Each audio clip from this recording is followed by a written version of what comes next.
Hi, this is Luke Ryerkirk from the Ryanet Corporation and SilkScreeningSupplies.com.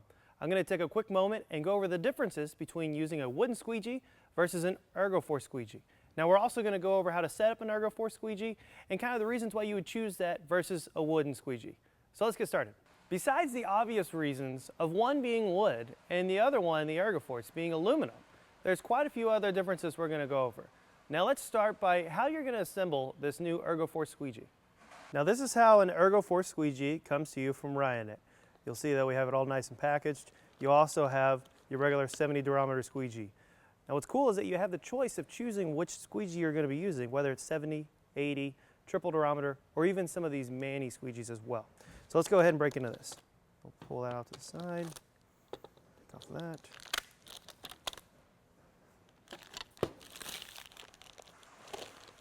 Okay.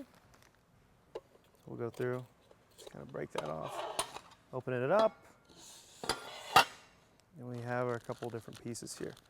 Now you have assembly instructions inside of here, so make sure and take a look at those. It's going to go through everything I'm about to show you as well. It's always nice to have.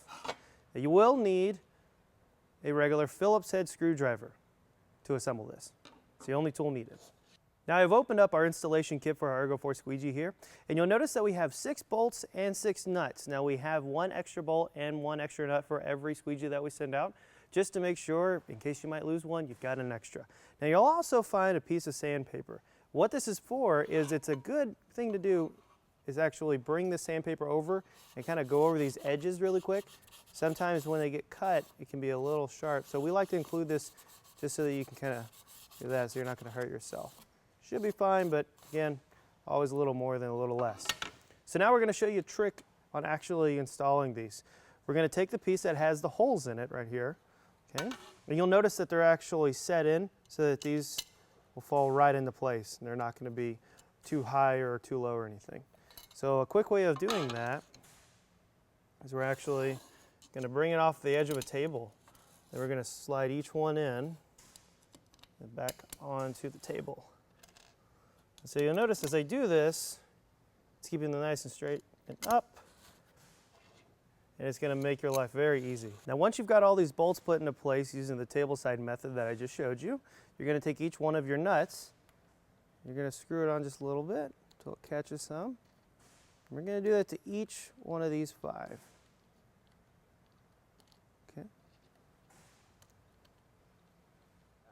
So now we're ready to take our 2 pieces of the squeegee and assemble them. You're going to see a groove right here for the bolt and another groove on the back for the end of the squeegee here. So we can just slide it right in like that. Then we're going to bring this down and line it up correctly to where it's square like that. We're going to just slide them in. Now you might have to lift it up and down a little bit so that it'll go in. So don't be afraid to do that. Okay. And then you're also going to want to make sure that it's turned correctly and fitting in, right, like so. Okay.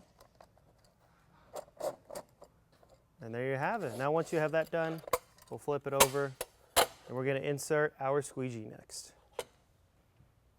All right, now this next part is pretty self-explanatory, but we're going to show you a quick way of inserting the squeegee.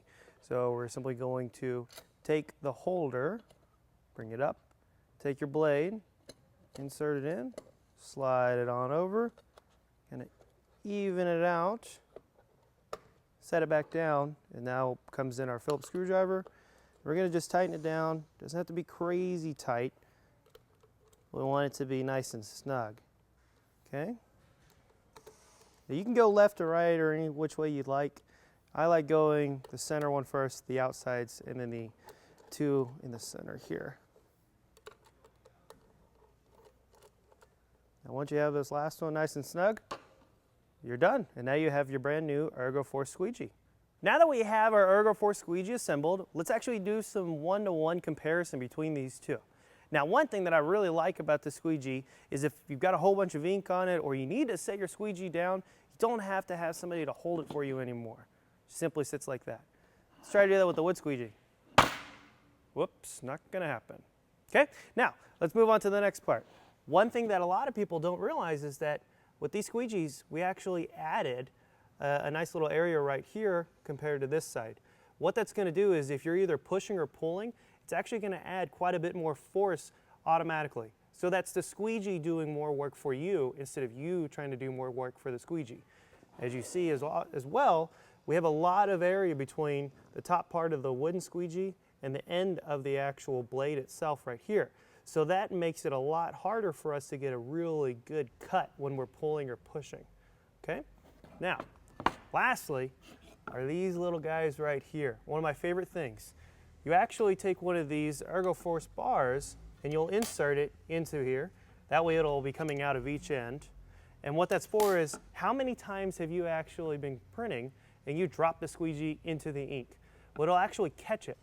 Now that we've seen these two squeegees side by side, let's compare them on press, where it really matters. So now we're at the press. We're going to give you a side-by-side, slow motion demonstration going between the wooden squeegee and the ErgoForce. Now here you'll be able to see how much easier the ErgoForce fits in your hand and also cuts across the ink a lot better. So we're going to be doing pushing and pulling. Let's get started. Now right off the bat, when I'm pulling the squeegee, you're going to notice that with the ErgoForce, I'm actually able to go a little bit faster, but still keep a very consistent pull. And it's mainly because of this extension piece I showed you earlier. The squeegee is actually working more for me, and I'm having to work less.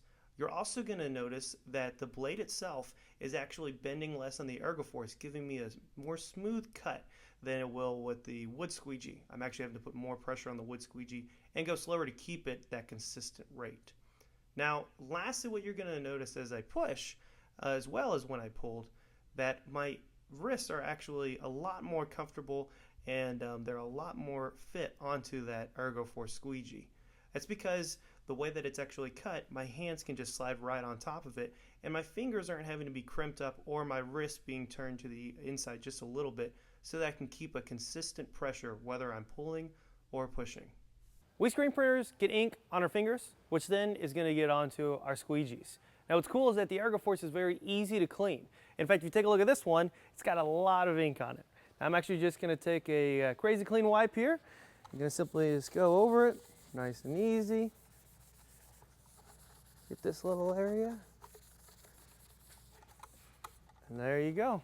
So as you can see, the ErgoForce is a convenient squeegee option, and personally, I recommend it. It's going to expedite your cleaning process. It's going to speed up a lot of things as well for you when you get to the press, and it's just a great alternative to your wooden squeegees. Now take a look at this product on silkscreeningsupplies.com. Feel free to drop us a line on our Facebook or YouTube page. My name's Luke, and thank you for taking a look at this awesome squeegee.